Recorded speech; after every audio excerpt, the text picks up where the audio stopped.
السلام عليكم ورحمة الله وبركاته. ازيكم يا شباب، عاملين ايه؟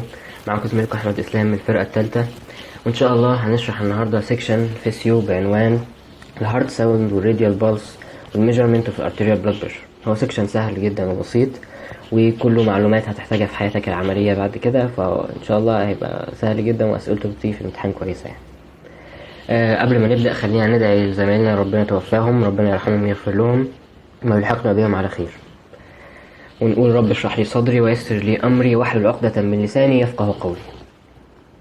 هنتكلم النهارده عن 3 حاجات: الكاردياك اوسكالتيشن، الراديال بالس، والارتيريال بلاد بريشر. خلينا اول نبدا عن ايه الكاردياك اوسكالتيشن، اللي هو ازاي نسمع اصوات القلب بالسماعه. انت خدت في الاناتومي والفيسيو ان انت عندك 4 فالفز متقسمين على نوعين. النوعين دول اللي هما الاتريوفنتريكولار والسيميلونر، صح كده؟ تمام. الاتريوفنتريكولار اللي هما الميترال والترايكاسبيد، السيميلونر اللي هما الاورتا والبالمونري. تمام. انا عايز اقول لك بقى ان هو كل نوع من الفالفز دي لما يجي يقفل بيعمل لي ساوند معين، فبالتالي عندي نوعين من الساوندز، عندي S1 وعندي S2. الاس 1 ده بيحصل لما الاي في تقفل، اللي هو الميترال ده يجي يقفل او الترايكاسبيد يقفل. لا يعني هما الاثنين بيقفلوا مع بعض، لما الاثنين دول يقفلوا مع بعض. تمام. لكن الاس 2 بيحصل لما يجي البلمونري والاورتا يقفلوا مع بعض. تمام. فهو هنا بيقول لك ايه؟ ان البيتنج بتاع الهارت بتاع الهيومن بيعمل هنا اصوات. الاصوات دي بسمعها، فهم في منهم صوتين طبيعيين اللي هما الاس 1 والاس 2 اللي كلمتك عنهم، وفي اس 3 واس 4 بس دول الباثولوجيكال مالناش دعوه بيهم دلوقتي، هتاخدهم في الكارديو بعدين.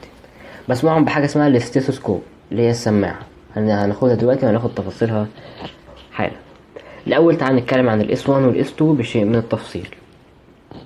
اول حاجه انا خلاص اديتك نبذه ان الاس 1 ده بيحصل لما الاي في فالفز تقفل، لكن الاس 2 بتحصل لما السيمي لونر فالفز تقفل. تمام. الاس 1 بيبقى يعني الاصوات دي بتسمعها بالسماعه على صوت، على هيئه ايه؟ لب ضب كده.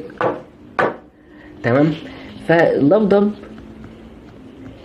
او يعني انت خلاص سمعت الاس 1 ده. الاس 1 ده بيجي بايه؟ بسبب ان الاي في قفلت. ماشي. صوت اللب ده بيبقى غليظ شويه، ولكن الضب بيبقى حاد او رفيع. تمام. لان ده بسبب ايه؟ انت عندك دلوقتي ده اي في فالف، الاي في فالف ده قفل، وهو هنا متحوش بلد خلاص. يعني هو هنا كان مال البلد ومتحوش بلد، بقى هيخرج بره الجسم في لحظه ما الميترال والترايكاسبيد بيقفلوا، بيبقى هنا متحوش بلد. فتقدر تقول ايه؟ ان هما بيقفلوا بقوه اكتر او بغلظه اكتر من التاني، لان هنا بيبقى مفيش الفنتريكولار بيكون فضل البلد اللي فيه. فهنا ده الساوند بتاعه بيبقى غليظ، يعني تردده قليل. الحاجه اللي صوتها غليظ يعني صوت الراجل بيبقى غليظ فتردده قليل، لكن صوت الست بيبقى ناعم او حاد فتردده بيبقى عالي. فهو هنا احنا هنعمل ايه؟ هنقول ان الاس 1 ده لو بيتشد، وكمان بياخد وقت اطول من الاس 2 لونجر، فهما الاثنين بحرف ال. انت عندك حاجتين بحرف ال هنا. تمام. بياخد ايه؟ 16 من 100 سكند. لكن على الجانب الاخر الاس 2 عباره بايه؟ الساوند بتاعه هاي بيتش، الصوت تردده اعلى لانه حاد، وبياخد وقت اقل، حاجه بسيطه يعني، فرق بسيط يعني، هنا 1/10 ثانيه بس. تمام. محتاج دلوقتي انت لما تيجي تحط السماعه هتسمع ايه؟ يعني هتحط السماعه فين عشان تسمع الاس 1 والاس 2؟ انت بديهيات يعني، انت لو سالك مثلا عن الاريا هتقوله في الميترال اريا والترايكاسبيد اريا، بس انت ما تعرفش ايه الميترال والترايكاسبيد اريا. انا هعرفك دلوقتي. وفي نفس الكلام هنا اس 2 عند الاورتا والبالمونري، انت ما تعرفش فين الاورتا والبالمونري، هنعرف دلوقتي حالا. تمام. وفي كمان حاجه كمان، يعني ايه بقى؟ يعني كل واحد من الاس 1 والاس 2 دول بيتزامن مع ايه في الكاردياك سايكل. معرفش انت خدت الكاردياك سايكل في النظري ولا لا، بس انا هديك نبذه عنها عشان نفهم ايه علاقه الاس 1 والاس 2 بالكاردياك سايكل. تعال نبص على الكاردياك سايكل.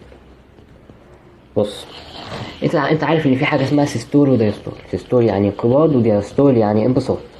ماشي. فانت دلوقتي معانا هارت اهو. الهارت واحده كده. عندنا مرحله الاتريال سيستول. ماشي. الاتريال عمل انقباض عشان ينزل الدم بتاعه اللي جواه للفنتريكل. وادي عندنا الميترال والترايكاسبيد مفتوحين اهم قدامنا هنا في الصوره دي. تعال نخش على الفيز اللي بعدها. الفيز اللي بعدها لما الفنتريكل اتملى، هنا خلاص كان الفنتريكل فل اتملى خلاص. لما يتملي خلاص انا اكتفيت، هيقوم قافل الميترال والترايكاسبيد. ميترال والترايكاسبيد ايفي فالف. يبقى ايه بقى؟ مين الصوت اللي سمعته دلوقتي؟ ده صوت الاس 1. حلو. الفيز ديت او المرحله دي في الكاردياك سايكل انا بسميها ايزومتريك كونتراكشن. ايزومتريك يعني ايه؟ ايزو يعني نفس، ايزو فوليومتريك يعني نفس الفوليوم اللي هو يعني الحجم بتاع البلد اللي جوه القلب. ليه؟ لان هنا بعد ما قفل الميترال والترايكاسبيد بقى القلب عباره عن حجره مغلقه لمده سواء يعني وقت بسيط جدا. ماشي. لما القلب بقى حجره مغلقه فانا هسميه ايزومتريك. وهنا عشان احنا في مرحله ان احنا خلاص هيحصل كونتراكشن ان هنا في الفنتريكولار سيستول، فسميته ايزومتريك كونتراكشن. ده بيتزامن مع الاس 1. فلما يجي يسالك الاس 1 بيتزامن مع ايه في الكاردياك سايكل، هتقول له بيتزامن مع مرحله الايزومتريك كونتراكشن فيز وبدايات المرحله اللي بعدها. بقى المرحله اللي بعدها اللي هي ايه بقى؟ ان الفنتريكل خلاص بدا يفضي بقى محتوى بره. بدا يفضي محتوى بره، دي بنسميها فنتريكولار ايجكشن، يعني بديهيات ايجكشن يعني اخراج بره. فهتقول له الاس 1 ده بيتزامن مع حاجتين: الايزومتريك كونتراكشن، خلاص انا مليت الفنتريكل ومستني انه يخرج، وفيرست فيز اول بس مرحله بسمع معها الاس 1، اول مرحله من الايجكشن. طيب حلو قوي كده، خلصنا الاس 1. طيب بعد ما الهارت خلص بقى وخرج البلاد اللي كان عايز يخرجه للاورطه والبلمونري، ايه اللي بيحصل بعد كده؟ رجعنا تاني مرحله الدايستول بتاع الفنتريكل. خلاص الفنتريكل في حاله ايه؟ في حاله انبساط. طب الاتريا لا، الاتريا برضو لسه معانا في حاله انبساط، لسه بيملى بقى، بيجمع بلاد تاني من الفينز، او قبل ما يبدا يجمع بلاد من الفينز. انت دلوقتي خرجت البلاد بتاعك بره. لما خلاص خلصت يبقى انت ايه اللي هيقفل بقى؟ ايه اللي هيقفل معاك؟ البلمونري والاورطه، لان خلاص انا خرجت البلاد اللي انا عايز اخرجه بره. لما اخلص هيبدا بقى البلمونري والاورطه يقفلوا معايا. لما يقفلوا هيعمل لي الساوند اللي احنا لسه متكلمين عنه اللي اسمه ايه؟ اللي هو الاس 2. طيب المرحله دي هسميها ايه؟ انا دلوقتي برضو عندي كل الاربعه فالفز بتوع الهارت مقفولين، يبقى دي برضو اقول عليها بقى ايزو فوليومتريك. لكن هنا الهارت في حاله ريلاكسيشن، لان الفنتريكل والاتريا الاثنين في ريلاكسيشن مش عايزين يخرجوا بلاد دلوقتي، فهسميها ايزومتريك ريلاكسيشن. يبقى احنا عندنا الاس 1 والاس 2. الاس 1 ايزومتريك والاس 2 ايزومتريك برضو، لكن الاس 1 ايزومتريك كونتراكشن، لكن الاس 2 ايزومتريك ريلاكسيشن. هي سهله تتبصمج يعني، ان الاس 1 هو الغليظ، وهو اللي بيبقى الميترال والترايكاسبيد بيقفله، وهو اللي بيبقى بيحصل قبل ما بيحصل الفنتريكولار كونتراكشن. فهو الموضوع كله مترابط ببعض. تمام. فدي كان ايه الكاردياك سايكل. يبقى احنا هنا نبص تاني كده في الجدول اخر مره. عندنا الاس 1 والاس 2. الاس 1 بيحصل نتيجه غلق الاي في فالف، بيبقى لو بيتشد عشان غليظ. بيحصل ايه كمان؟ بيبقى ال كمان لونجر. بيحصل مع الايه؟ مع في الكاردياك سايكل بيحصل مع ايزومتريك كونتراكشن. مظبوط. كمان حاجه، طب هسمعه فين؟ هسمعه عند الميترال والترايكاسبيد. طب الاس 2 على عكسه، ده في السيميلونر فالف اللي هما الاورتا والبلمونري. طب ده هاي ولا لو بيتشد؟ لا ده هاي بيتشد، يبقى شورتر بقى في التايم بتاعه. طيب ده ايزومتريك كونتراكشن ولا ريلاكسيشن؟ لا اس 2 يبقى ريلاكسيشن، ايزومتريك ريلاكسيشن، وبيحصل عند الاورتيك والبلمونري اريا. تعالى بقى نفهم ايه الاورتيك والميترال والبلمونري اريا. انا هقيس بقى ازاي؟ يعني انا خلاص فهمت النظري، وعايز بقى اجيب بيشنت قدامي ومعايا سماعتي وهقيس له بقى وهسمع الهارت ساوند بتاعه، اسمع الاس 1 والاس 2 اللي بتقول عليها دي. الاول هنجيب سماعه. السماعه دي اسمها ايه؟ اسمها ستيثوسكوب. تمام، اسمها ستيثوسكوب. اسمها مهم جدا. دي صوره ممكن تيجي في الامتحان في الداتا شو ويسالك ايه دي ستيثوسكوب. ستيثوسكوب عباره عن ايه؟ مثلا عباره عن بيل ودايفرام. تمام. تعالى الاول نتكلم عن الستيثوسكوب قبل ما ايه نشوف الهارت ساوند. ماشي. الستيثوسكوب ديت اهي، دي الاداه اللي انا بس بستخدمها. في بيل اللي هي عباره عن ايه؟ الاول في 2 ايربيسز انت بتحطهم في ودنك، وبعد كده في تيوب بتوصلك لحد ما توصل بقى للهيد بتاع السماعة اللي انت بتحطه على البيشنت. الهيد ده مش جزء واحد، ومش بتحط بس في حاجة واحدة، لا ده عبارة عن جزئين. في جزء اسمه بيل صغير، في جزء اسمه دايفرام. ما اعتقدش انك هتتلخبط لان بيل صغير لكن دايفرام حجاب زي معناها حجاب الحاجز يعني، فهو المفروض هو الايه الجزء الكبير. طيب طب ايه الفرق ما بينهم؟ يعني احط اي حاجة فيهم على البيشنت يعني ولا ايه؟ لا، البيل بكمن هو الصغير فانا هقيس بيه اللو بيتشت ساوند، الاصوات اللي ترددها قليل. تفتكر مين كان لو بيتشت؟ صح، الاس 1. يبقى انا البيل ده للاس 1. طيب الدايفرام هو الكبير فانا هسمع بيه الهاي فريكونسي. ايه اللي كان هاي فريكونسي؟ مظبوط، الاس 2. تمام، حلو قوي. تعالى بقى نشوف هنحط السماعه دي فين على البيشنت عشان نسمع. احنا اتفقنا ان في اربع اماكن، صح؟ في عندنا مايترال وترايكاسبيد وبرمونري واورتا. خلينا نتفق على حاجه الاول، ان هو ايه، احنا هنا دلوقتي ده كده البيشنت قدامنا، صح؟ ده كده بيشنت اهو، ده بيشنت وده قدامنا. يعني هو يعني ده كده ايه، ده كده الليفت بتاعك وده الرايت. تمام، اعكس عشان دي حته تلخبط جدا فركز فيها، دي ليفت ودي رايت. ماشي، خلينا متفقين على حاجه كمان، نثبت اساس كمان، ان كلهم ليفت ما عدا الاورطه هو الرايت. اورطه رايت. تمام تمام. تعال نخلص من البلمونري والاورطه عشان هما ايه زي بعض. عندنا البلمونري والاورطه الاتنين فين؟ انت اصلا لو رجعت شفت صوره الاناتومي بتاعه الهارت هتلاقيهم هما الاتنين كده فوق، يعني هما اصلا فوق الميترال والترايكاسبيد. فهم فين؟ في السكند انتركوستال سبيس. يعني ايه انتركوستال سبيس؟ اللي هو المنطقه اللي ما بين الريب، ما بين الريب والتاني بنقول انتركوستال سبيس. فبنعدها ازاي؟ برضو انا باجي عند الكلافيكل بتاعه العيان وابدا انزل اعد اول سبيس ده الفيرست، تاني سبيس ده السكند. خلاص انا جيت عند السكند اهو، اشوف انا عايز اسمع اورتا ولا بالمونري. اورتا يبقى انا هروح الرايت، هنا الرايت اهو، خلي بالك الرايت بتاع البيشنت مش الرايت بتاعك، يعني انت تعكس، يبقى هنا ده الرايت. طب هسمع بالبلمونري، يعني هي سهله اصلا، البلمونري الليفت لكن الاورتا رايت. تمام، ده كده الاس 2. طيب عشان اسمع الاس 2 ده بسمعه بالدايفرام ولا بالبيل؟ اس 2 ده هاي فريكونسي يبقى بالدايفرام. ماشي خلاص. يبقى طب عايزين نسمع بقى الاس 1. الاس 1 عندك الميترال والترايكاسبيد. طيب الميترال فالف لو جيت برضه بتبص على الاناتومي، انت لو ربطت الاناتومي بتاع القلب بالرسمه دي وترسمه كده عليها هتلاقي الدنيا ظابطه. الميترال فين؟ هتلاقيه عند الليفت فيفث انتركوستال سبيس. يعني احنا كده متفقين ان كلهم ليفت، فاحنا هنا في الليفت، ادي ناحيه الليفت اهي بتاعتي والرايت. خلاص انا مش متلخبط. هاجي عند الفيفث انتركوستال سبيس، هعد عند الكلافيكل اهو، ادي فيرست انتركوستال سبيس، سكند، ثيرد، فورث، فيفث. فين بقى؟ فين في الفيفث انتركوستال سبيس؟ عند الميد كلافيكولار لاين. هاجي من عند نص الكلافيكل وارسم خط من عندها واشوف واعلم عليها هنا في الفيفث انتركوستال سبيس. تمام. طيب لكن الترايكاسبيد بقى فين مكان الترايكاسبيد؟ الترايكاسبيد عند اللور بارت بتاع الاسترنم، هنا برضو جنب الميترال. تمام، يعني هنا في ناحية الليفت برضو، بس احنا هنا بنقول عليه ان هو فين؟ في اللور بارت بتاع الاسترنم عند ايه برضو الفيفث انتركوستال سبيس، بس لازق فين؟ في الاسترنم. تمام، تعال نقرا الكلام بتاعها نظري عشان ايه نثبت المعلومة. بقول عايز اقول لك بس حاجه، ان هو ايه اهميه انك تسمع الهارت ساوند بتاع العيان.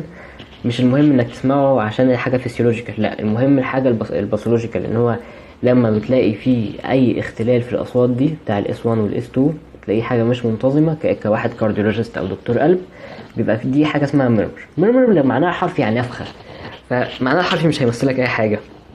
بس انت ممكن تعمل سيرش على اليوتيوب مثلا وتسمع الساوند بتاعها، هتلاقيه مثلا ايه اصوات غير منتظمه كده، فالدكتور بقى الكارديو هو بيفهم كل صوت بيمثل ايه. تمام، هو بيقول لك اهو، بنتكلم بقى ازاي اصلا ان احنا نقيس او ازاي نسمع الهارت ساوند. بيقول لك اهم حاجه تبقى في مكان هادي عشان تعرف تسمع، وده طبعا مستحيل يحصل في الاستقبال، بس ماشي. هتحط الاير بيسز بتاعه السماعه كويس، بتبقى ايه عشان تبقى مناسبه للميتس او المجرى بتاع ودنك. ازاي؟ السماعه، هتلاقي السماعه كده في لما تحط الاير بيس ناحيه بعض هتلاقيها يا اما عامله رقم 8 يا اما رقم 7. انت تخلي رقم 8 ناحيتك وتلبسها. ماشي تمام.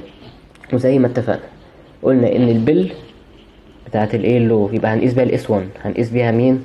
اهو لو بيتش ساوند، يبقى هنقيس بيها الاس 1 اللي هي الميترال والترايكاسبيد. اتفقنا ان الميترال كان فين؟ كان في الليفت، كان كلهم في الليفت ما عدا الاورطه كان في الليفت، بس الميترال ده كان فين؟ كان في الفيفث انتركوستال سبيس. فين؟ في الفيفث انتركوستال سبيس عند الميد كلافيكولار لاين. ماشي، هي عند الايبكس بتاع الهارت. تمام. لكن الترايكاسبيد قلنا ان هي عند اللور بارت بتاع الاسترنم ناحيه الليفت. هنرجع نبص على الرسمه تاني برضو عشان ايه لو اتلخبط. تمام. طيب لكن الدايفرام بقى، الدايفرام بيقيس الاس 2 عشان هو بتاع الهاي بيتش او الهاي فريكونسي. الاس 2 ده بتاع الاورتا والبلمونري. احنا قلنا ان الاورتا والبلمونري قصاد بعض بس واحد رايت واحد ليفت، هما الاثنين عند السكند انتركوستال سبيس. لكن الاورتا بتاعنا رايت والبلمونري ليفت. صح كده؟ سكند ليفت سبيس ده كلوز تو الاثنين كلوز تو ستيرنم، هما الاثنين لازقين في يعني الاسترنم اهو. وهنا ده اللي هنا لو قلنا ده الليفت كده بتاعي وده الرايت بتاعي، يبقى هنا ده اورتا وده بالمونري. ماشي، احنا كده ايه خلصنا الهارت ساوند اول جزئيه. تعال ناخد مراجعه سريعه وبعدين نشوف السؤال بتاعنا. خلاص اتكلمنا عن الاس 1 والاس 2. قلنا ان الاس 1 بتاع الاي في، لكن الاس 2 بتاع السيمي لونر. الاس 1 لو بيتش بيجي مع الايزومتريك كونتراكشن فيز مايترال وترايكاسبيد، لكن الاس 2 بيجي مع الهاي بيتشد وهو شورتر اقل، بيجي مع الايزومتريك ريلاكسيشن وبيجي مع الاورتا والبلمونري. تمام. شوفنا الاماكن بتاعت كل واحده فيهم. قلنا ان الاورتا والبلمونري الاثنين لازقين في الاسترنم عند ايه السكند انتركوستال سبيس، لكن الاورتا عشان اورتا يبقى رايت لكن البلمونري ليفت. لكن الميتر قلنا في الفيفث انتركوستال سبيس. دي لازم تتحفظ، دي يعني دي من العلامات المهمه جدا. الميترال اصلا صوت صوت الاس 1 في الميترال اقوى من الترايكاسبيد. تمام. هي عند الايبكس بتاع الهارت، يعني دي علامه مميزه جدا. هو اصلا الايبكس بتاع الهارت فين؟ في الفيفث انتركوستال سبيس ناحيه الميد كلافيكولار لاين. الترايكاسبيد اريا جنب الاسترنم برضو، فين؟ او عند نهايه الاسترنم اللي هو بارت من الاسترنم ناحيه الليفت. تمام كده. تعالى ناخد بقى السؤال ده، وسؤال حلو. ايه الهارت ساوند من دول اللي انت تقدر تسمعه نورمالي؟ تمام. بص تعالى نشوف هو حاطط ايه هنا. حاطط بي دي البلمونري اريا بتاع السكند هارت ساوند. طب هو البلمونري هنا، البلمونري المفروض هنا، فبي يقط. البلمونري المفروض في السكند اهو. ادي عديت من الكلافيكل، ادي 1 ادي 2 صح. ماشي. الترايكاسبيد ده ناحية الرايت اصلا، الترايكاسبيد ناحية الليفت هنا. طب الدي ايه بايكاسبيد دي ما خدناهاش، دي حاجة مش خدناها. طب تعال نبص على الاي دي. الاي ادي اورتا، ده هنا احنا فين؟ في السكند انتركوستال سبيس اهو. وادي 1 ادي 2 وهنا احنا ناحية الرايت، يبقى صح هي دي الاورتا بتاعتي. طب شوف الاجابة الصح كده ايه. صح، هي الاورتا كانت ايه. هو السؤال ده ممكن يبقى صعب شوية. هو هيجيب في الامتحان ايه؟ صورة زي دي او صورة زي اللي هي انا وريتها لك دي هنا، الصورة دي، وهيقول لك بقى مثلا دي A B C D، اني واحدة من دول البلمونري، اني واحدة من دول الترايكاسبيد، او يقول لك مثلا دي A، فالاي دي مكان ايه بسمع عندها ايه، ويبدأ يسألك. تمام. احنا كده خلصنا الايه الهارت ساوند. نخش بقى. تعالى دي كانت دي مراجعة بسيطة برضو عن الاس 1، هتلاقي فيها كل اللي احنا قلناه. ماشي، خلصنا كده الكاردياك اوسكلتيشن. نخش بقى على الراديال بالس. الراديال بالس هو تعريفه ايه اصلا؟ هو الويف من الفنتريكولار كونتراكشن. عندنا الهارت عمل كونتراكشن صح، ادي الهارت اهو عمل كونتراكشن وخرج البلاد بره عن طريق الاورطه اهو، والبلمونري راح لللنج مالناش دعوه، راح الاورطه خرج ووزع بقى البلاد على الايه على الارتريز اللي في البريفري. ماشي. فانا بعرف بقى يعني عايز مثلا اقيس اشوف الهارت بينبض كام نبضه، فهمسك بقى البيشنت واشوف اوقف واحط ايدي عند الهارت بتاعه اعد؟ لا، هو كده الهارت لما بيبعت الدم فالنبض بتاعه بيبروباجيت، حاجه اسمها بروباجيشن يعني انتشار. اللي هو بينتشر من الهارت لكل بقى الارتريز اللي البلاد بيمشي فيها. فالكونتراكشن ده بحس بيه في جميع الارتريز. تمام. فهو بيقولك هنا ان هو الويف بتاع الفنتريكولار كونتراكشن ذات سبريد او بروباجيت بتنتشر along الوولز بتاعت كل الارتريز بتاع كل البلاد فيسلز اللي الهارت بيبعت الدم فيها. طيب ازاي اقيس الراديال بالس ده؟ هو احنا قلنا هو بالس عامه يعني نبض. طب الراديال هنا تحديدا الراديال معناه عن الراديال ارتري. تمام. الراديال ارتري ده موجود فين؟ موجود هنا اهو ناحيه الايه راديوس، على ناحيه الصباع الكبير. فانت هتيجي اعمل زي الصوره كده، هتجيب ايدك هتجيب الميدل 3 فينجرز. ماشي. هتحط الميدل 3 فينجرز النهايات بتاعتهم كده هنا عند الراديال ارتري بتاعك ناحيه صباعك الكبير، وتضغط بالصباع ده. تمام. انت هتضغط جامد، هتحس انك ايه تسد مجرى الارتري، وتحس البلس بالصباع الميدل ده. هتحس ببلس جامد، بس اضغط اهم حاجه ده عشان تبدا تحس بالبلس هنا. تمام. خلي بالك ده ممكن يجي سؤال البروسيجر ده، هتقول له ايه بقى؟ ما عايزين بقى، انا هشرح لك دلوقتي بالبلدي، عايزين نكتبها له في الامتحان كده. اقول لك ازاي اقيس الراديال بالس. هقول له باي بالبيتنج اللور بارت من الراديال ارتري. انا الراديال ارتري بتاعي اهو، هبالبيت اللور بارت بتاعته بايه بقى؟ بالبالمر اسبكت من التيرمال فالانجيز. بالبالمر اسبكت بتاعتي اللي هو ناحيه البالم بتاعت التيرمينال فالانجيز بتاعت الميدل 3 فينجرز. ممكن تفتح قوس بقى وتقول لهم دول ده الاندكس والميدل والرينج. تمام. تبقى خير وبركه. تاني لو ده ممكن يجي سؤال ريتن في الامتحان بتاع العملي، اللي هو ازاي اقيس الراديال بالس. هتقول له باي بالبيتنج اخر حته من الراديال ارتري بالتيرمينال فالانجيز بتاعه الميدل 3 فينجرز بتوعي بكل بساطه وسهوله. ممكن برضو يسال عن التعريف، هتقول له ان هو انتقال الويف بتاع الفنتريكولار كونتراكشن along البلاد فيسلز بكل بساطه. تمام. في كمان سؤال تقريبا جالنا في الامتحان العملي بتاعنا، ان هو ايه تاني، في اماكن ايه تانية في الجسم ممكن احس فيها البلس غير الراديال؟ يعني انت حصرت لي بس البلس في الراديال. لا يا حبيبي، في البلس تحسه في اي ارتري اساسي في الجسم. زي ايه مثلا؟ ممكن تاخد لك 3 من دول تحفظهم. عندك التمبورال هنا، عندك الكاروتيد اللي على الرقبه، الكاروتيد ده اللي بنعرف بيه البيشنت ديد ولا لا.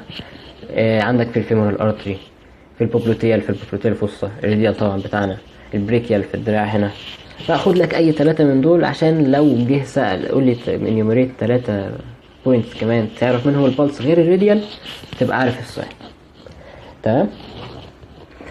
طيب انا برضو ايه اهميه بقى ان انا احط صباعي كده وافضل بقى احس بالدومتج بتاعه القلب؟ ايوه استفدت ايه يعني؟ هقول لك استفدت ايه. استفدت 4 حاجات، و4 حاجات مهمين جدا وسؤال في الامتحان. ال4 حاجات دول 2 ار زائد اف سي. ال2 ار دول اللي هما الريت والريزم. الاف سي اللي هما الفورس والكونديشن بتاع الارتيريال او البلاد فيسل بتاعتك. الريت اللي هو عدد ضربات القلب، عدد نبضات القلب. ده اكيد حاجه مهمه انك تعرفها، ان تعرف البيشنت ده عنده تاكي كارديا ولا برادي كارديا ولا عدد ضربات القلب بتاعته ايه. النورمال بتاع الريت بتاعك انت. طب ازاي الاول قبل ما اقول لك النورمال ازاي بقى احسها؟ يعني انت خلاص حطيت صوابعك وبتسمع بقى وفي نبض شغال، في ضربه كل شويه، ضربه تحت ايدك. انت بتمسك ساعتك بقى وبتبدا تعد. هفضل اعد 60 ثانيه؟ مش لازما بصراحه. لو انت النبض تحت ايدك ريجولار، ممكن تسمع تحس بس 30 ثانيه، وهيطلع لك مثلا انه مثلا لو طلع لك 40 نبضه يبقى انت تضربهم في 2. تمام. ماشي. طيب الطبيعي بقى بتاع الريت كام؟ من 60 ل 90 بيت بير. حلو قوي. طيب بعد كده الريتم بتاعي. الريتم ده اللي هو ايه؟ ان النبض اللي انا حاسه ريجولار ولا irregular، يعني منتظم يعني، ولا بالشكل ده. الريجولار ده ممكن تلاقيه مثلا لو واحد لسه طالع على السلم او كان بيجري او كده، فهتلاقي نبضات قلبه غير منتظمه. لكن لو واحد يعني اصلا في وضع ريست ولقيت ضربات قلبه irregular، يبقى اكيد في حاجه باثولوجيكال غلط المفروض تبدأ تبحث عنها. طيب الفورس بتاعتك ديت بتدل على اللي هي بالبلد يعني ضغط الدم تمام، اللي هو قوة النبضة تحت ايدك. ممكن تبقى ضعيفة كده عندك الضغط قليل، هايبوتنشن او هايبرتنشن لو القوة قوية، او النبضة قوية تحت قلبك تحت ايدك. تمام. طيب الكونديشن بتاع البلاد فيسل، يعني انت بتمسك البلاد بصباعك كده، بتلفه، تفضل تلف كده وتفرك في الايه في الارتري عشان تعرف هل مثلا في حاجة مش مظبوطة. يعني الارتري ده لو حسيته تحت ايدك زي حبل الغسيل هيبقى فيه اثيروسكليروز. هنشوف دلوقتي صورتها. تعال نشوف الاول احنا اتكلمنا في ايه. بص، احنا قلنا ان في 4 حاجات، قلنا الريت، قلنا الريزم، قلنا الفورس، قلنا الكونديشن. دول 4 حاجات يتحفظوا عشان ده سؤال في الامتحان برضه. ماشي. الريت من 60 ل 90 النورمال بتاع انت، المفروض انت عليك تحفظ النورمال. تمام. لكن الريزم قلنا هو ريجولار او irregular، على حسب بقى النبضات ديت منتظمة جاية مثلا بشكل منتظم طبيعي كده، ولا بشكل irregular مش طبيعي. طب الفورس احنا قلنا قوة النبضة اللي انت حاسسها تحت ايدك، اللي هي ايه؟ external pressure need to occlude البلاد flow completely. يعني انت محتاج تضغط على الارتري قد ايه عشان تقفل مجراه خالص، اللي هو نفس فكرة ان هو قوة النبضة تحت ايدك. تمام. بتضغط بالبروكسيمال فينجر بتاعك عشان تقفل الارتري. لو انت احتاجت قوة، يعني احتاجت قوة بصورة غير طبيعية، انت المفروض بقى بخبرتك بتكون عارف ايه الطبيعي وايه مش طبيعي. ماشي. لو بتضغط لحد ما تحس بقى خلاص ان مبقاش فيه بلسيشن.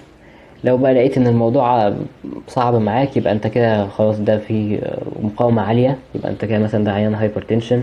لو لقيت الموضوع سهل يبقى انت كده ده هايبوتنشن نورمال، يبقى خلاص ده عيان تمام.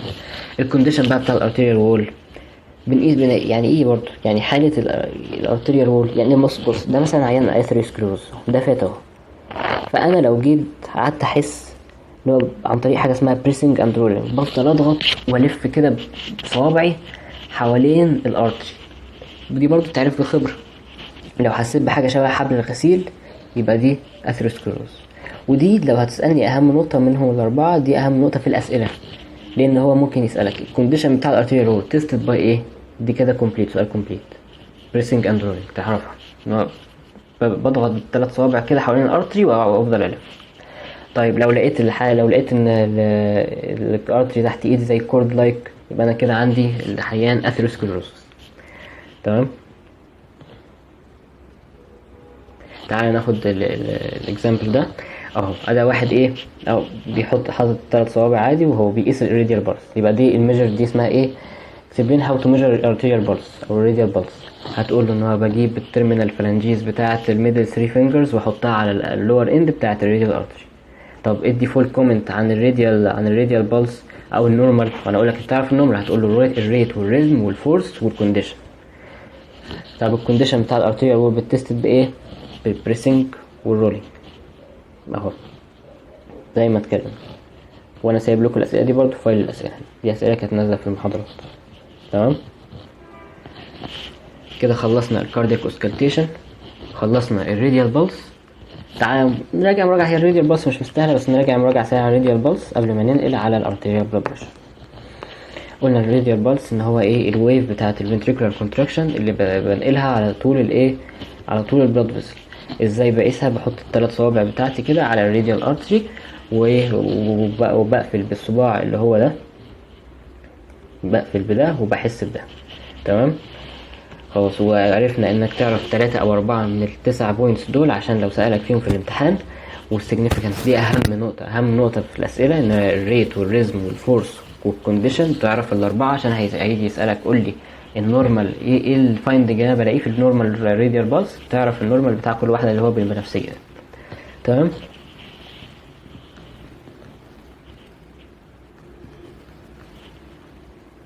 نخش بقى على الايه، على الارتيريال بلاد بريشر. تعالى بقى ناخد تعريف الارتيريال بلاد بريشر. الارتيريال بلاد بريشر هو عبارة عن ايه؟ عن اللاترال بريشر اللي بيطبقه الايه، البلاد اللي ماشي في الارتري على الجدران بتاعة الارتري، لان الهارت اهو بيضخ الدم الدم بيمشي بقوة معينة، فبيوصل بقى للارتريز اللي في البريفري بقوة بتضغط برضو على الايه، او بريشر تضغط على الارتيريال وولز بتاعتها. تمام. فهو اللاترال بريشر اللي بتطبق على الارتيريال وولز. عندك نوعين، عندك السيستوليك وعندك الدايستوليك.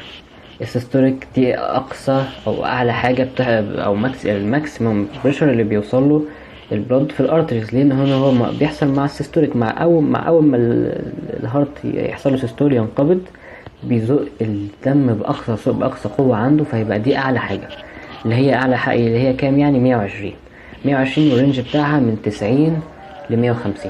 على عكسه الدايستوليك ده المينيمال بريشر، لان هو بيحصل اثناء راحة القلب قبل ما يبدأ يضخ تاني، قبل بيفور الفنتريكولار ايجكشن تاني، اللي هو بيبقى النورمال بتاعه 80 والرينج بتاعه من 60 ل 90. تمام. ازاي بقى اقيس البلاد بريشر بتاعي؟ بقيسه بحاجتين. هتسأل اي حد في الشارع يقولك بجهاز ضغط وسماعة. انت مش هتكتب في الامتحان جهاز الضغط. هتكتب ايه بقى في الامتحان؟ هتكتب حاجة اسمها سفيجمو مانومتر. ماشي. يعني ايه مانومتر يعني جهاز ضغط. طب يعني ايه سفيجمو يعني زئبق، جهاز الضغط الزئبقي. طب ينفع مش هعرف احفظ سيجمو، ينفع اكتب ميركوري مانومتر؟ ممكن، يعني متهيألي مش هيحسبوها لك غلط. احفظ برضو، يعني اعرفها سفيجمو مانومتر هي ميركوري مانومتر. ماشي. طبعا معانا السماعة بتاعتنا.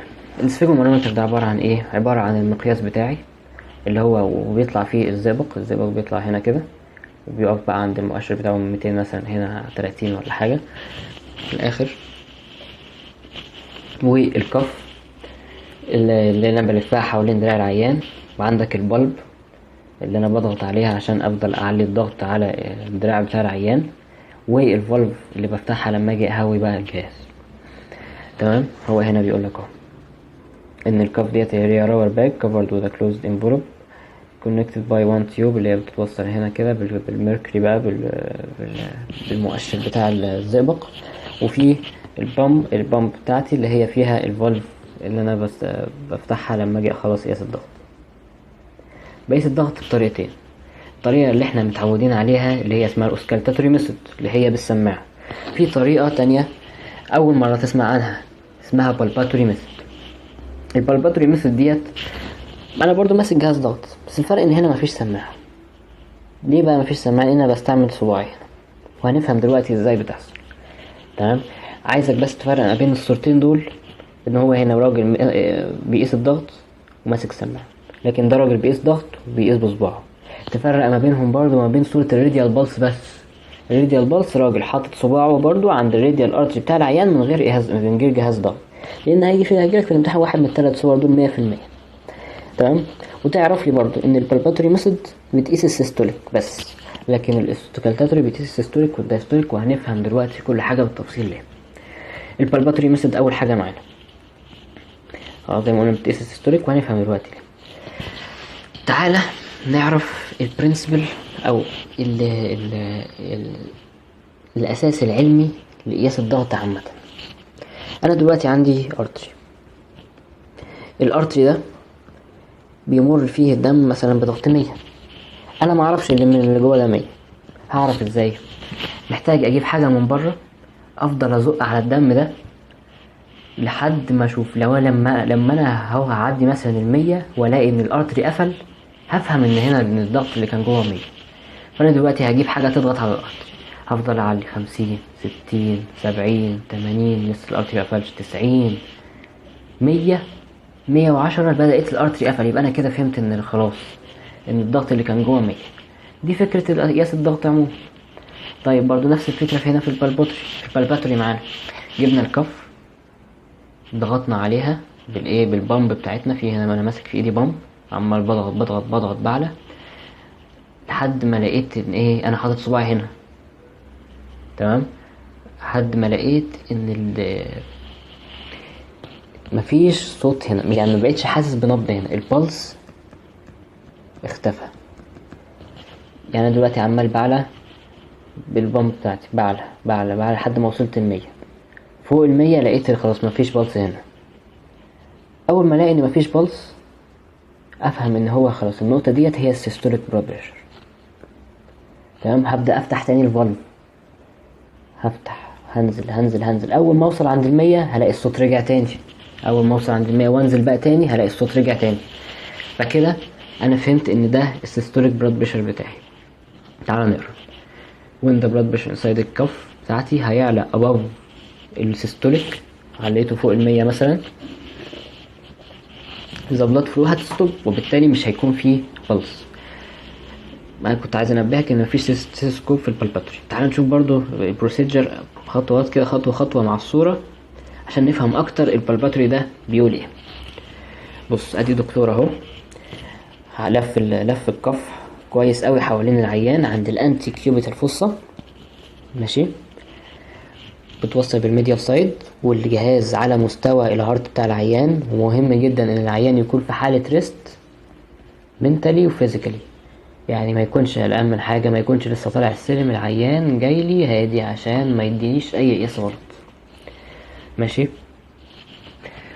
تمام. ادي ببدأ بقى ابو البيت بصباع بالثلاث صوابع بتوعي، وابدأ اعلي الضغط، بضغط على البامب، بضغط بعلى لحد ما الاقي هنا البلس اختفى. خلاص لقيت البلس اختفى، هبدأ افتح الفالف هنا تاني بتاع ايه، بتاع البامب. يبدأ انزل واحدة واحدة. النقطة اللي هي هنا دي اللي عندها الصوت بدأ البلس بدأ يختفي، وفي نفس الوقت وانا نازل البلس هيرجع تاني، هي دي السيستوليك بلاد بريشر بتاعتي اللي هي فرضا هنا 100. تمام. تعالى خلاص احنا هنا بدأنا نضغط على الكف، بقينا انفليت يعني بنملاها بالهواء لحد ما الريديال بلس بتاعي يستوب. هفضل وهسيب برضو الصوابع على المكان بتاع الريديال ارتري، وابدأ افتح الفالف. لما بفتح الفالف هفتحه واحدة هينزل واحدة لحد ما الاقي الريديال بلس رجع تاني. النقطة اللي الريديال بلس يرجع فيها هي دي السيستوليك بلاد بريشر بتاعي. لذلك البالباتوري بتقيس السيستوليك بس، مش بتعرف تقيس الدايستوليك. الدايستوليك هنعرفها لما نيجي نقيس بالسماعة. طيب السؤال بيجي هنا ازاي؟ السؤال بيجينا هنا، بيجيب لك الصورة دي، هتلاقي دكتور ماسك جهاز ضغط وبيقيس بإيد، يبقى دي كده بالباتوري. هيسألك عن الادفانتج والديس ادفانتج بتاعت البالباتوري ميثود. الادفانتج بتاعتها بتافويد حاجة اسمها الاوسكالتاتوري جاب. انت طبعا مش فاهم حاجة يعني ايه اوسكالتاتوري جاب، هتفهم دلوقتي، هفهمها لك بعد ما نشرح الاوسكالتاتوري. تمام. طيب الديس ادفانتج ان هي مش اكيوريت قوي، وبتقيس السيستوليك بس، مفيش اسهل من كده. خلاص خلصنا بقى الايه بالباتوري. تعال نشوف الاوسكالتاتوري ميثود. الاوسكالتاتوري زي ما اتفقنا بتقيس السيستوليك والدايستوليك بنفس المنطق اللي كنا بنتكلم عنه، ان انا برضو بجيب اهو. بص الصورة هنا جميلة. خلاص ان انا هنا بضغط هنا، ولما بضغط الصوت يعني السريان بتاع الدم جوه الارتري بيحصل له اضطراب، فالاضطراب ده بيعمل لي اصوات غريبه بسمعها في السماعه. بقى انا هنا راجل دقيق معايا سماعه، مش بسمع مش بحس بصباعي، لا انا هنا معايا سماعه. فكل ما بضغط بطريقه معينه على الارتري بيديني صوت معين. لو الارتري مش مضغوط عليه هيمشي الدم عادي ومش هسمع حاجه. اول ما ببدا اضغط بيبقى فيه اضطراب ده بيعمل لي هو اللي بيعمل لي الصوت، لحد ما اقفل خالص بقى، لحد ما الارتري يبقى مقفول خالص اوكلودد كده، برجع ما اسمعش صوت تاني. بيقول لك هنا ايه، بلاد فلو في البريكيال ارتري نورمال ستريم لاين. لما بيبقى نورمال ستريم لاين ومفيش حاجه ضغط عليه مش بسمع له صوت. طب لما باجي بقى ارخم عليه واضغط، لا بيبدا يصرخ بقى، كل ما اضغط شويه هيديني صوت شكل، ماشي. الاصوات دي معروفه باسم ايه، كورتكوف ساوند. مطلوب منك تعرف الاسم، اصوات كورتكوف ساوند، وهنعرف بنوصل لها ازاي دلوقتي واحنا بنقيس الضغط، ماشي. تعال نشوف الاول، نخش على طول على السلايد اللي بعده ونعرف ازاي بنقيس. بص على الصوره دي، تعال نشرح الصوره. انا دلوقتي خلاص لفيت الكف بتاعتي على حوالين دراع العيان، وحطيت السماعه، وهبدا هزود، ماشي. هطلع واحده كده، ماشي، واحده كده بطلع فوق 120. لما بطلع فوق 120 بلاقي الصوت بدأ يختفي، لما الصوت يختفي خلاص انا كده عرفت ان انا عديت السيستوليك. هاجي افتح تاني بقى، هاجي افتح تاني الفالف بتاعتي، هلاقي الصوت بقى فيه صوت ماشي، يعني هلاقي بقى فيه صوت وانا نازل كده من تحت ال120، من بين ال120 وال80. تمام، عادي بين ال120 وال80 هحس باصوات اضطراب كده، اصوات غريبه. دي بقى اسمها الكورتيكوف ساوند. تمام، يعني انا بسمع اصوات امتى؟ بسمع اصوات ما بين ال120 وال180. تمام، ما بين ال120 وال180، او ما بين السيستوليك والدايستوليك. فوق السيستوليك الارتري مقفول خالص ملهوش حس، تحت الدايستوليك الارتري مقفول، الارتري مفتوح وماشي فيه الدم براحته مش عامل صوت. يبقى انا بسمع الارتري بيصوت ما بين السيستوليك والدايستوليك بس. تعال نبص برضو هنا في الايه، في البروسيجر بيقول لنا ايه. بص، هو ايه الكلام اللي احنا عرفناه في البالباتوري، ان هو خلاص حطينا الكف في الانتي عند الانتي كيوبيتال فوسا وفي نفس الليفل بتاع الهارت بتاع، وحطينا البل تحت الكف. ماشي، هنحط البل بتاعة الستيثوسكوب تحت الكف. ماشي، وهنيجي احنا دلوقتي عرفنا السيستوليك من البالباتوري. المفروض ان انا قست البالباتوري الاول، بعد كده برجع اقيس الايه، الاوسكالتاتوري. لما قست البالباتوري عرفت مثلا ان الايه السيستوليك بتاعي 120. فانا دلوقتي ايه، هبدا اضغط بالجهاز الضغط بتاعي لحد ما اوصل لحد 150 مثلا، اطلع 30 درجه فوق ايه السيستوليك بتاعتي. هلاقي ان مفيش ساوند. ابدا بقى ايه، واحده واحده كده بقى نركز هنا. هبدا افتح الفالف بتاعتي كده واحده واحده عشان اسمع بقى. انا دلوقتي فوق هنا عند 150، هنزل هنزل هنزل هنزل لحد ما وصلت 120. من اول 120 هبدا اسمع اصوات. اول بدايه سمعاني لاي صوت دي كده السيستوليك بتاعتي. حلو، ببدا اسمع اصوات بقى. بص هنا، ادي 120 اهو، هتلاقي سمعت صوت. الصوت ده لقيته عالي مره واحده، بعد كده الصوت ده بدا يضعف لحد ما اختفى خالص. نقطه اختفاء الصوت ده هي الدايستوليك بتاعتي، اللي هي كام هنا 8. يبقى انا كده معايا السيستوليك ومعايا الدايستوليك. الاصوات اللي في النص بقى دي هي الكورتيكوف ساوند اللي انا بسمعها اثناء رحله النزول من السيستوليك للدايستوليك. هل انا عليا تفاصيل ديت ان انا اعرفها؟ مش قوي، ان هو ايه، ان انا اعرف مثلا ايه. المهم تعرف ان في حاجه اسمها كورتيكوف ساوند، دي يمكن يسالك عليها تعريف، يعني ان هو الاصوات اللي بتظهر جرادولي كده من وانت نازل من السيستوليك للدايستوليك. هتبدا تسمع الاول صوت كلير كده وتابنج هو ده، وبعد كده يبدا يعلى، بعد كده الصوت ده يبدا يبقى مفلد، صوته كده منخفض لحد ما توصل للدايستوليك. الكلام ده مش بيسأل فيه في الامتحان، اللي هم ال4 نقط دول بعرفهم كده وخلاص. المهم تعرف ان عند صوت ما بيديسابير دي كده اسمها دايستوليك، وتعرف ان في حاجه اسمها الكورتيكوف ساوند ما بين السيستوليك والدايستوليك. حلو، حلو قوي. طيب ايه بقى الادفانتج والديس ادفانتج بتاعت الاوسكالتاتوري؟ تعالى نعكس. احنا قلنا ان هي ان ايه، ان اللي في البالباتوري مكانتش اكيوريت وكان فيها سيستوليك، يبقى هنا دي بقت اكيوريت وفيها سيستوليك وفيها دايستوليك. طب هنا كنت بافويد بيها الاوسكالتاتوري جاب، لكن في الاوسكالتاتوري بقى هقع في الاوسكالتاتوري جاب. ايه هو بقى الاوسكالتاتوري جاب اللي انت عارفني بيه من الصبح؟ تعالى يا سيدي انا اقول لك.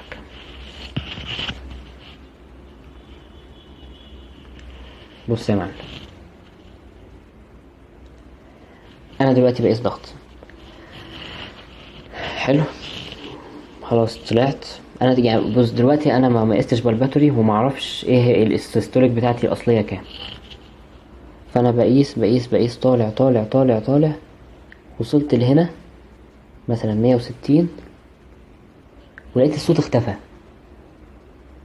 فلما لقيت الصوت اختفى خلاص انا قلت هنا خلاص انا كده وصلت للسيستوليك بتاعي، وبدات انزل. رجعت نزلت تاني. لما رجعت نزلت تاني انا هنا قريت ان السيستوليك بتاعي 150 وان العيان بتاعي مثلا ايه ضغطه عالي شويه او هو نورمال اصلا. فانا كده اديت قرايه غلط. لكن اللي حصل ان هو كان فيه هنا حاجه اسمها اوسكالتاتوري جاب في النص. اوسكالتاتوري جاب دي عباره عن منطقه او فتره صوت الكورتيكوف ساوند بيسكت فيها قبل ما يوصل للسيستوليك بريشر الحقيقي. ودي طبعا مصيبه، لان ده هيبقى ايه، لان ده بيحصل فين اصلا؟ الاوسكالتاتوري جاب دي بتحصل في عيان الاثيروسكليروزس والكرونيك هايبرتنشن او الانكنترولد هايبرتنشن. فانا لو ما لحقتوش وقست له ضغط غلط وروحته البيت قلت له انت على ضغطك 150 على 80 يا حاج، او ولا 150 على 90 يا حاج، وانت زي الفل، هيروح ممكن يقع، لان هو ضغطه عالي اصلا، ضغطه حقيقي 200. فعشان اتجنب الاوسكالتاتوري جاب دي بعمل ايه؟ بقيس الاول بالباتوري ما فيهاش اي اخطاء، هي هتديني القياس الصح، هتديني الناس السيستوليك بتاعي 200. فانا لما اجي بقى اقيس اوسكالتاتوري وافضل اطلع، لو لقيت حتى هنا ان الصوت سكت في الفتره دي كده، لا انا عارف ان انا السيستوليك بتاعي 200 وهفضل اطلع لحد ال 200. لما بقى اوصل هنا هلاقي ان الصوت اشتغل تاني لحد ما اطلع فوق مثلا ال 200. ده كده انا عرفت بقى السيستوليك الحقيقي، ده كده عيان هايبرتنشن جامد، لازم اديله علاج او احطه في اي سي يو. فدي بقى الفكره من البالباتوري، انها تخليني المهم التفاصيل دي طبعا مش عليك، يعني تفاصيل ايه هي الاوسكالتاتوري جاب ذات نفسها مش عليك. انت المهم ان انت تعرف ان البالباتوري بافويد بيها الاوسكالتاتوري جاب. الاوسكالتاتوري عيبها انها ممكن اقع في الاوسكالتاتوري جاب. هو هنا بيقول لك ايه؟ الاوسكالتاتوري ميثود مور اكيوريت طبعا عشان بيقيس السيستوليك والدايستوليك، بس بتحصل بعد ما لازم انا اقيس ده طبعا الصح، بس ده مش بيحصل، ان انا اقيس بالباتوري الاول اعرف بيه السيستوليك بتاعي، وبعد كده اقيس اوسكالتاتوري اعرف بيه السيستوليك والدايستوليك عشان avoid اوسكالتاتوري جاب. تعريف الاوسكالتاتوري جاب بقى ايه؟ disappearance of Kortukov sound above the diastolic pressure and then reappear again at lower pressure. تمام، ده ممكن يجيك التعريف ان هو ايه. بص، disappearance of Kortukov sound above the diastolic، عندك الدايستوليك اهو وعندك السيستوليك فوق. disappearance above the diastolic and then reappear again at، بس هنا دي المفروض higher at higher pressure، ان هو في هنا فترة سكوت silence ما بين الدايستوليك والسيستوليك الحقيقي. فهو تمام.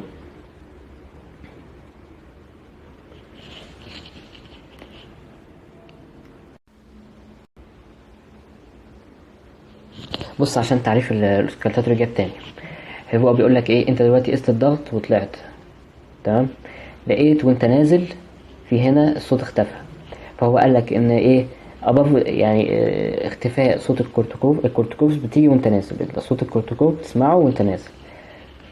فانت هنا اختفاء صوت الكورتيكوف above الدايستوليك بريشر بتاعك هنا، يعني في الفترة دي فوق الدايستوليك وانت نازل، وبترجع تسمعها تاني بقى فين؟ في lower بريشر عند الدايستوليك نفسه. تمام.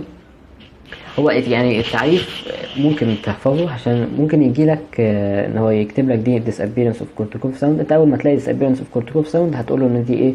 اوسكالتاتوري جاب 100%، ان هو اختفاء الصوت بتاع كورتيكوف ساوند وانت نازل من السيستوليك بلاد بريشر. خلاص يعني انت نازل هنا ولقيت فيه فترة سكوت ولسه، بس انت هترجع تظهر تاني لما تنزل شوية كمان، لما الصوت هيرجع يظهر تاني بالشكل اللي في الصورة دي. تمام، هي الصورة دي موضحة كل حاجة وانت مش لازم تعرف تفصيل. تمام، احنا كده خلصنا ايه؟ الارتريال بلاد بريشر سواء بالباتوري او اسكلتاتوري. تعال ناخد التطبيق ده. بيقول لك هنا ايه؟ منشن الميثود ويقول لي ادفانتج وديس ادفانتج. فكر كده. مظبوط، هو هنا راجل ماسك جهاز ضغط، وحاطط صباعه، يبقى ده كده بالباتوري ميثود. البالباتوري ميثود قلنا الادفانتج بتاعها انها بتافويد الاوسكالتاتوري جاب، لكن عيبها انها مش اكيوريت وبتقيس لي سيستوليك اونلي. ده السؤال اهي. اول سؤال بقى يجيب لك واحد لابس سماعه تقول له دي الاوسكالتاتوري، والله ده تعكس بقى تقول له الادفانتج بتاعها انها بتقيس لي سيستوليك ودايستوليك وانها اكيوريت، لكن عيبها ان انا ممكن اقع في الاوسكالتاتوري جاب. تعال نراجع سريعا على الارتيريال بلاد بريشر وناخد سؤالين كومبليت ونخلص. تعالى بسرعة. قلنا ان الارتيريال بلاد بريشر تعريفه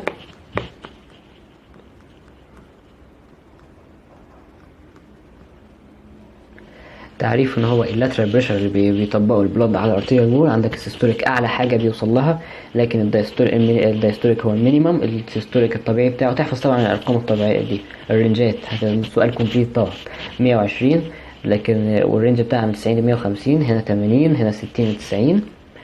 ماشي. الميثود او الماتيريال بتاعتي الاول تعرف اسم السفيجمومانومتر، لازما زي اسمك وانت داخل الامتحان، وتعرف الستيثوسكوب، دول اصعب كلمتين.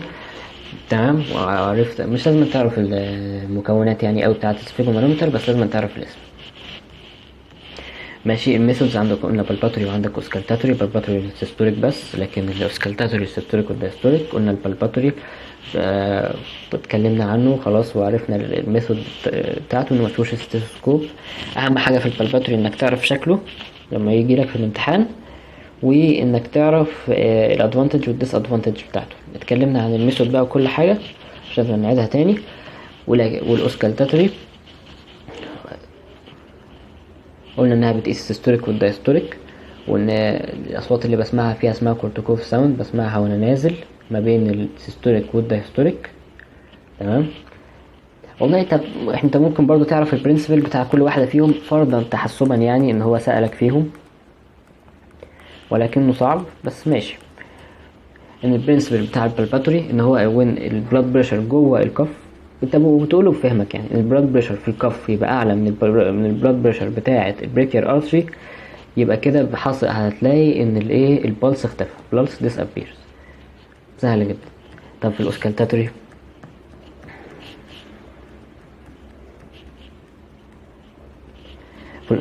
هتقول ان انا برضه لما بطبق بحط البلاد بريشر في الكف اعلى من البريكيال ارتري بتاعتي، هنلاقي ان البلاد فلو بقى تيربولنت ديت اللي هو ايه غير منتظم، اللي هو الغير منتظم ده يعمل لي اصوات اسمها ايه كورتيكوف ساوند.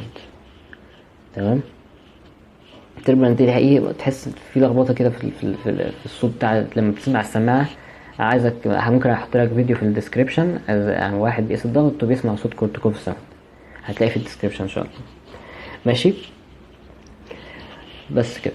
انت اقول له ان هو في الطبيعي ان الستريم لاين بتاعك يبقى سايلنت، لكن اول ما بقى يحصل كونستريكشن ان انا احط ضغط في الكف بتاعتي، يبدا ايه البلاد فلو يبقى تربلنت او irregular او اي حاجه، وبسمع كورتيكوف ساوند. البروسيجر بقى مش لازم، مش هيسألك فيها في الامتحان قوي. الكورتيكوف ساوند تعرف تعرفها ان هو ممكن يسألك فيها، وتعرف بقى اهم حاجه الجدول ده اهم حاجه في السكشن كله، اللي هو الادفانتج بتاع الديس ادفانتج بتاع كل واحده، انه هيجيب صوره واحده فيهم ويسالك عن الادفانتج والديس ادفانتج. تمام كده. وعرفنا الاوسكالتاتوري جاب وحلينا السؤال ده. ناخد اخر حاجه بقى كومبليت قبل ما نخلص. الارتريال وول قال لك كان كورد لايك في حاله ايه؟ مظبوط، اثيروسكليروسس. طيب الaudible sound produced when the brachial artery is partially constricted and the blood flow becomes turbulent. لسه قايلينها لما البلاد فلو بقى irregular او turbulent اسمها ايه؟ اسمها corticof sound. بنعمل palpatory method عشان avoid ايه؟ مظبوط auscultatory gap. palpatory method is used to determine ايه؟ palpatory بس systolic only، لكن auscultatory systolic and diastolic. يا ولد العيب. بس كده خلصنا كل الأسئلة دي، إن شاء الله هتبقى في فايل الإجابة، وأتمنى أكون قد وفقت في شرح هذه المحاضرة، والسلام عليكم ورحمة الله وبركاته.